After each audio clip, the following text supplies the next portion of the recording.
Hello everyone. If you have invested in Indian stock market, you must be worrying now. There is bloodbath in Dalal Street in last 6 months. When I'm recording this video, all the main Indian indices have given negative return. Nifty 50 had crashed by 11.7% from all-time high. Nifty Midcap 100 had crashed by 10.37, and Nifty Small Cap also has given minus 10.37, and Nifty Next 50 has crashed by 16.5% from its all-time high. I know if you have started your investing journey recently, you may be wondering what is actually happening in Indian market right now. As an NRI investor in India, should you get out of Indian market and move your money somewhere else? I'm going to discuss everything you need to know about the stock market development in this video, so stay tuned till the end.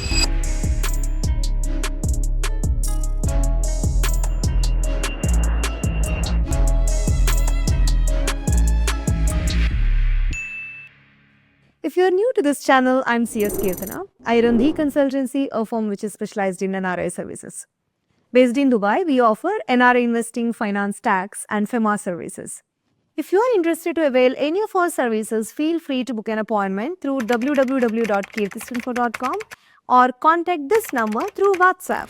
I've completed my CS from India and I'm also a SEMA from UK. I'm also a SEBI registered overseas MFT. Every week, I bring you an explainer video on various NRI related issues in this channel. If you are looking for investment, finance or tax related topics, please consider subscribing this channel. Now let's come to the topic directly. Whenever there is a big crash or correction in the market, investor usually looks for the reasons. So the recent crash in Indian stock market is not an exception. If you analyze the reasons, this can be contributed to multiple factors, domestic as well as international. I'm going to discuss both of these points in detail. So without wasting much time, let's start with the domestic factors. What are they? First thing first, it is FII sell-off. The scale of FIIs or foreign institutional investor outflows had been particularly noteworthy in recent days. That's nearly $23 billion worth of Indian equities had been sold from October 2024 till January 2025.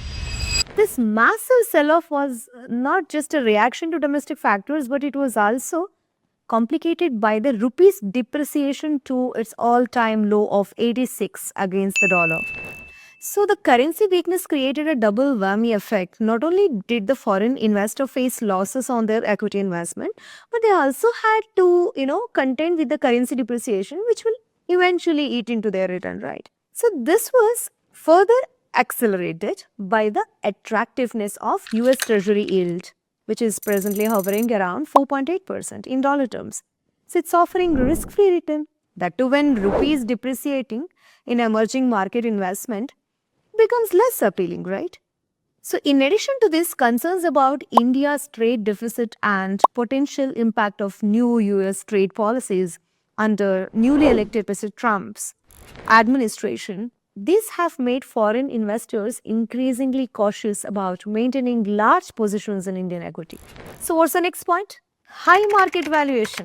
The Indian stock market's trajectory and return that it had generated post-COVID-19 had been nothing short of extraordinary. So the Nifty 50's price to earning ratio surged to 24.5 times at one point. And the mid-cap and small-cap were trading even at expensive valuation. So this rally was fueled by the robust retail participation and aggressive foreign institutions buying. So flood of new demat accounts being opened during pandemic period. And of course, re-election of Mr. Modi as a Prime Minister in the recent general election. But at such high valuation, this always proves unsustainable in the face of global economic headwinds. So many investors are tracking and the market capitalization to GDP ratio, often called Warren Buffett indicator, which had touched 120%, a clear signal of overvaluation compared to the historical average of 75 to 80%. So this overextension naturally led to the profit booking by seasoned investors as well as traders, triggering broader market correction that has brought the valuation closer to reasonable level. Now, let's take up the third reason.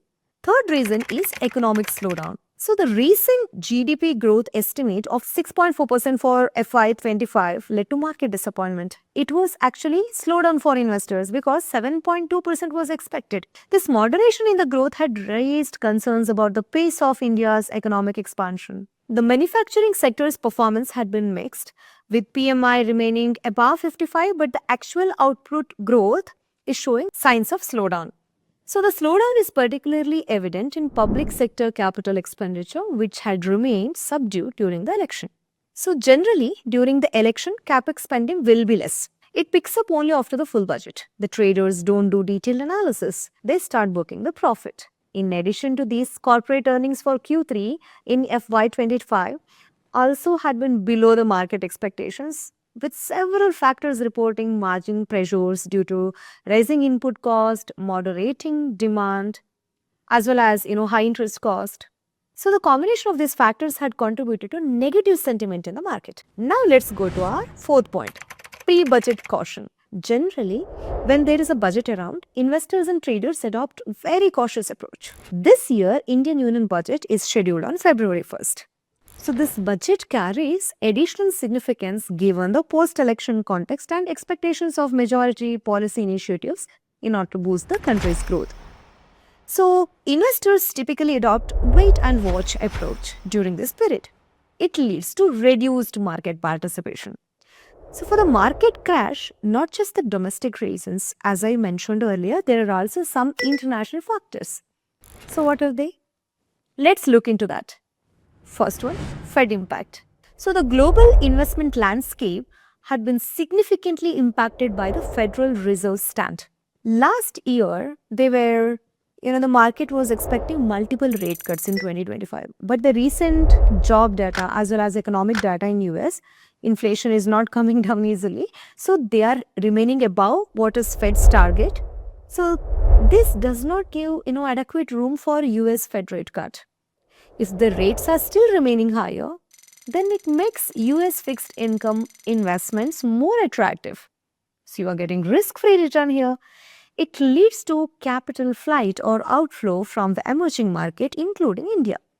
So this exactly is what is happening right now in the market. Second, oil export sanctions. India is one of the biggest importer of the oil in the world. The new sanction on the Indian Russian oil by US represent significant challenge for India's energy security and economic stability. With these sanctions expected to affect at least 40 to 45% of India's oil import, the impact on the import bill and inflation, the entire outlook is concerning. Morgan Stanley's analysis suggests that the disruption could lead to sustained period of higher oil and energy cost potentially, which can affect corporate profitability as well as economic growth.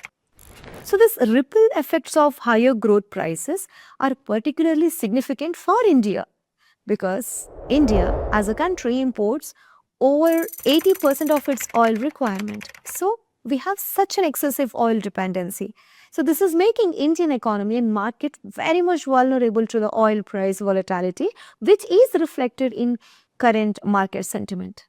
Now let's go to third point, global trade policy and uncertainty. The upcoming change in US administration, where Trump is set to become president again, had introduced additional uncertainty into Indian markets because Trump is unpredictable.